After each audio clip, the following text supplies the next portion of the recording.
Hello friends, welcome to my YouTube channel GS classes में आपका स्वागत है। फ्रेंड्स, आज हम अपने इस वीडियो में उत्तर प्रदेश पीसीएस के प्रैक्टिस सेट नंबर 11 को सॉल्व करेंगे, जो बिल्कुल ही न्यू सिलेबस के अकॉर्डिंग तैयार किया गया है। तो चलिए देखते हैं आज का हमारा फर्स्ट क्वेश्चन।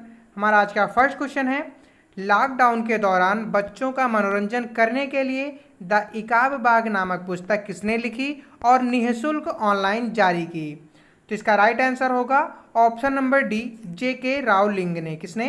जेके रावलिंग ने लॉकडाउन के दौरान बच्चों का मनोरंजन करने के लिए द इकाब बाग नामक पुस्तक लिखी और इसे निःशुल्क ऑनलाइन जारी की। हमारा आज का सेकेंड क्वेश्चन है, 1 से 10 दिसंबर 2021 तक आयोजित होने वाला एशियाई युवा पैरा खेलों के चौथे संस्करण की मेजबानी कौन सा देश करेगा? तो इसका राइट आंसर होगा ऑप्शन नंबर बी, बहरीन। 1 से 10 दिसंबर 2021 तक आयोजित होने वाला एशियाई युवा पैरा खेलों के चौथे संस्करण की मेजबानी बहरीन देश करेगा। हमारा आज का थर्ड क्वेश्चन है, 4 जून 2020 को वर्ष 2020 के युवा उद्यमी के रूप में किसे नामित किया गया है? तो इसका राइट आंसर होगा ऑप्शन नंबर ए, डॉक्टर किरण मजूमदार साको। किसको? डॉक्टर किरण मजूमदार साको। हमारा आज का अगला प्रश्न है, वंदे भारत मिशन के अंतर्गत नागरिक कौशल मानचित्रण के लिए सरकार द्वारा शुरू की गई पहल का नाम है? क्या नाम है? तो इसका राइट आंसर होगा ऑप्शन नंबर बी, स्वदेश। केंद्र सरकार ने वंदे भारत मिशन के तहत देश लौटने वाले नागरिकों का एक कौशल मानचित्रण अभ्यास शुरू किया है। स्वदेश, स्वदेश यानी skills workers arrival database for employment support, जिसे कौशल विकास उद्यमिता मंत्रालय, नागरिक उड्डयन मंत्रालय और विदेशी मामलों के मंत्रालय की संयुक्त पहल के रूप में शुरू किया गया है। हमारा आज का अगला प्रश्न है, फल उत्पादन की दृष्टि से राज्यों के क्रम में उत्तर प्रदेश का स्थान है। कितना स्थान है? तो इसका राइट आंसर होगा ऑप्शन नंबर सी, तीसरा स्थान है। कितना स्थान है? तीसरा स्थान। फल उत्पादन की दृष्टि से आंध्र प्रदेश पहले स्थान पर, महाराष्ट्र दूसरे स्थान पर और वहीं उत्तर प्रदेश तीसरे स्थान पर है। हमारा आज का अगला प्रश्न है, निम्नलिखित में से गलत कथन को चुनिए। इसका ऑप्शन नंबर ए है, समावेशी विकास सूचकांक 2018 में भारत 62वें स्थान पर है। ऑप्शन नंबर बी है, आर्थिक स्वतंत्रता सूचकांक 2020 में भारत 120वें स्थान पर है। ऑप्शन नंबर सी है, वैश्विक आतंकवाद सूचकांक 2019 में भारत 7वें स्थान पर है। और वहीं ऑप्शन नंबर डी है, वैश्विक प्रतिभा प्रतिस्पर्धा सूचकांक 2020 में भारत 80वें पायदान पर है। यह हमारा राइट आंसर होगा ऑप्शन नंबर डी, वैश्विक प्रतिभा प्रतिस्पर्धा सूचकांक 2020 में भारत 80वें स्थान पर नहीं बल्कि 72वें स्थान पर है। कौन सा स्थान पर है? तो यह 72वें स्थान पर है। INSEAD business school, Tata communication and Adecco group के सहयोग से वैश्विक प्रतिभा प्रतिस्पर्धा सूचकांक 2020 जारी किया गया और इस सूचकांक में भारत 72वें स्थान पर है, जबकि गत वर्ष यानी 2019 में भारत 80वें पायदान पर था। हमारा आज का अगला प्रश्न है, निम्नलिखित में से कौन सा कथन सही सुमेलित नहीं है? इसका ऑप्शन नंबर ए है, संगम परियोजना माइक्रोसॉफ्ट की सहायता से शुरू की गई। ऑप्शन नंबर बी है, अटल भाषांतर योजना विदेश मंत्रालय के द्वारा शुरू किया गया। ऑप्शन नंबर सी है, संपन्न योजना दूरसंचार विभाग के पेंशन धारकों से संबंधित है। और ऑप्शन नंबर डी है, समर्थ योजना का दिशा निर्देश विदेश मंत्रालय द्वारा जारी किया जाता है। तो ऑप्शन नंबर डी हमारा राइट होगा। समर्थ योजना का दिशा निर्देश विदेश मंत्रालय के द्वारा नहीं बल्कि यह कपड़ा मंत्रालय के द्वारा जारी किया जाता है। किसके द्वारा? कपड़ा मंत्रालय के द्वारा जारी किया जाता है। हमारा आज का अगला प्रश्न है, संकल्प और स्ट्राइव योजनाएं निम्नलिखित में से किस संस्था के द्वारा समर्थित हैं? तो इसका राइट आंसर होगा ऑप्शन नंबर बी, विश्व बैंक के द्वारा। किसके द्वारा? विश्व बैंक के द्वारा। संकल्प एवं अस्थायी योजनाएं विश्व बैंक द्वारा समर्थित हैं। 11 अक्टूबर 2017 को आर्थिक मामलों की मंत्रिमंडलीय समिति द्वारा संकल्प एवं अस्थायी योजनाओं को स्वीकृति प्रदान की गई। संकल्प यानी skills education and knowledge awareness for livelihood promotion, वहीं स्ट्राइव यानी skill strengthening for industrial value enhancement का संक्षिप्त रूप है। हमारा आज का अगला प्रश्न है, काजू का उत्पादन सर्वाधिक किस राज्य में किया जाता है? तो इसका राइट आंसर होगा ऑप्शन नंबर ए, महाराष्ट्र में। कहाँ पे? महाराष्ट्र में। प्याज, काजू, कपास के मामलों में महाराष्ट्र अग्रणी राज्य है। हमारा आज का अगला प्रश्न है, भारत में सार्वजनिक उद्यम कहलाते हैं, कौन कहलाते हैं?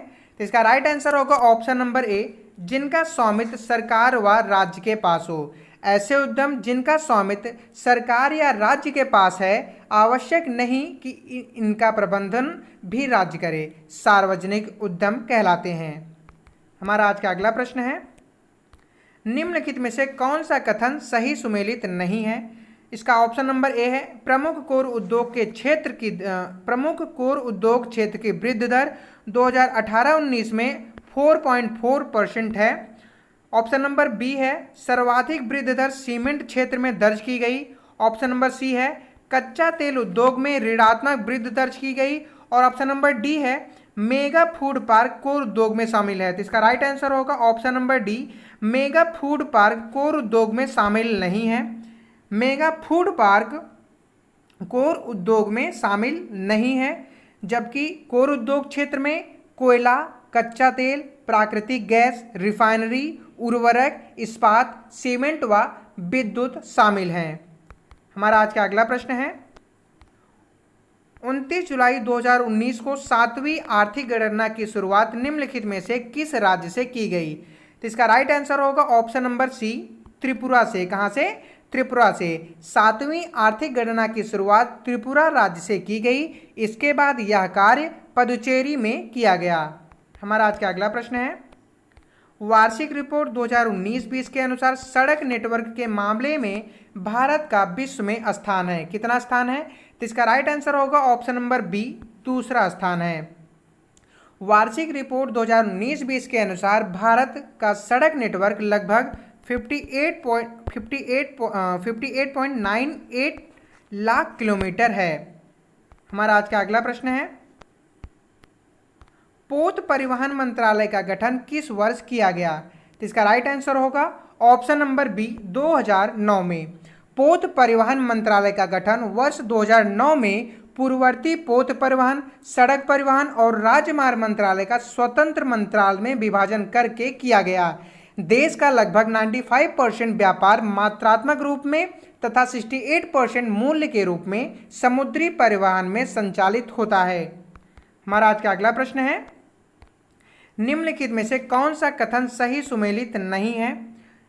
तो कौन सा कथन सही सुमेलित नहीं है? तो इसका राइट आंसर होगा option number A, Mahatma Gandhi साहित्यिक सम्मान डॉक्टर ओम प्रकाश पांडे, जबकि महात्मा गांधी साहित्यिक सम्मान डॉक्टर ओम प्रकाश पांडे को नहीं बल्कि भगवान सिंह को, वहीं डॉक्टर ओम प्रकाश पांडे को दीनदयाल उपाध्याय साहित्यिक सम्मान से सम्मानित किया गया है।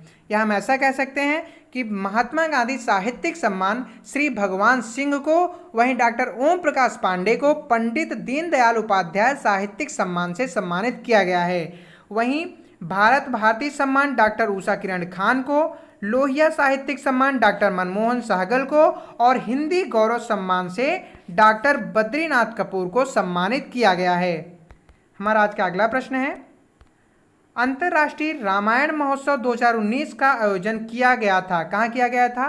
तो इसका राइट आंसर होगा ऑप्शन नंबर बी, लखनऊ में। कहाँ पे? लखनऊ में। हमारा आज का अगला प्रश्न है, सर्वदा योजना का संबंध है, सर्वदा योजना का संबंध किससे है? तो इसका राइट आंसर होगा ऑप्शन नंबर सी, विद्युत कनेक्शन से। किससे? विद्युत कनेक्शन से। सर्वदा योजना अवैध विद्युत कनेक्शन वाले उपभोक्ताओं को वैध कनेक्शन की सुविधा देने के लिए शुरू की गई थी। वहीं मुखबिर योजना का संबंध भ्रूण हत्या से है। हमारा आज का अगला प्रश्न है, चरैवेति नामक पुस्तक के लेखक हैं, कौन है? तो इसका राइट आंसर होगा ऑप्शन नंबर बी, राज्यपाल राम नाईक। चरवैती चरवैती पुस्तक के लेखक उत्तर प्रदेश के पूर्व राज्यपाल राम नाईक जी हैं। हमारा आज का अगला प्रश्न है, निम्नलिखित में से कौन शुक्ल यजुर्वेद की संहिता है? तो इसका राइट आंसर होगा ऑप्शन नंबर ए, वाजस्नेही। यजुर्वेद की दो शाखाएं हैं, शुक्ल यजुर्वेद और कृष्ण यजुर्वेद। शुक्ल यजुर्वेद की संहिता को वाजस्नेही कहा जाता है। शुक्ल यजुर्वेद केवल पद्य में है, जबकि कृष्ण यजुर्वेद गद्य एवं पद्य दोनों में है। हमारा आज का अगला प्रश्न है, निम्नलिखित में से कौन सही सुमेलित नहीं है? तो इसका राइट आंसर होगा ऑप्शन नंबर ए, ध्रुवदास की प्रसिद्ध रचना भगत नामावली नहीं है, बल्कि ध्रुवदास की प्रसिद्ध रचना कौन सी है? माफ कीजिएगा, इसका 20 का राइट आंसर होगा option number C, Raskhan. Raskhan की प्रसिद्ध रचना रसिक प्रिया नहीं है, बल्कि रसखान की प्रसिद्ध रचना प्रेम वाटिका है। क्या है? प्रेम वाटिका है। रसिक प्रिया आचार्य केशव दास की प्रसिद्ध रचना है। वहीं ध्रुवदास की भगत नामावली, नाभादास की भक्तमाल और उस्मान की चित्रावली प्रसिद्ध रचना है। तो इसका राइट आंसर होगा ऑप्शन नंबर सी। हमारा आज का अगला प्रश्न है, पुष्यमित्र शुंग द्वारा 2 अश्वमेध यज्ञ किए जाने के बारे में जानकारी किस लेख से मिलती है? तो इसका राइट आंसर होगा ऑप्शन नंबर सी, अयोध्या लेख से। कौन से लेख से? अयोध्या लेख से। पुष्यमित्र शुंग अंतिम मौर्य शासक बृहद्रथ का सेनापति था। इसने 184 ईसा पूर्व में बृहद्रथ की हत्या कर शुंग वंश की स्थापना की। अयोध्या लेख में यह ज्ञात होता है कि इसने 2 अश्वमेध यज्ञ किए थे। हमारा आज का अगला प्रश्न है, भारत के विभिन्न क्षेत्रों में उत्पादित सुल्ताना, गुलाबी और काली चंपा निम्नलिखित प्रमुख फलों में से किसकी किस्में हैं? तो इसका राइट आंसर होगा ऑप्शन नंबर डी, अंगूर की। किसकी किस्में हैं ये अंगूर की किस्में हैं। हमारा आज का अगला प्रश्न है, भारतीय मौसम विभाग की स्थापना कब की गई थी? कब की गई थी? तो इसका राइट आंसर होगा ऑप्शन नंबर डी, 1875 में। कब? 1875 में। भारतीय मौसम विभाग की स्थापना 1875 ईस्वी में की गई थी, जिसका मुख्यालय कोलकाता था। वर्ष 1905 में, कब? वर्ष 1905 में मुख्यालय शिमला स्थानांतरित कर दिया गया। वर्ष 1928 में पुणे में तथा वर्ष 1944 में दिल्ली में स्थानांतरित कर दिया गया। तो इसका राइट आंसर होगा ऑप्शन नंबर डी, 1875 में। हमारा आज का अगला प्रश्न है, निम्नलिखित में से कौन शीत महासागर धारा नहीं है? कौन नहीं है? तो इसका राइट आंसर होगा ऑप्शन नंबर डी, अगुलहास की धारा।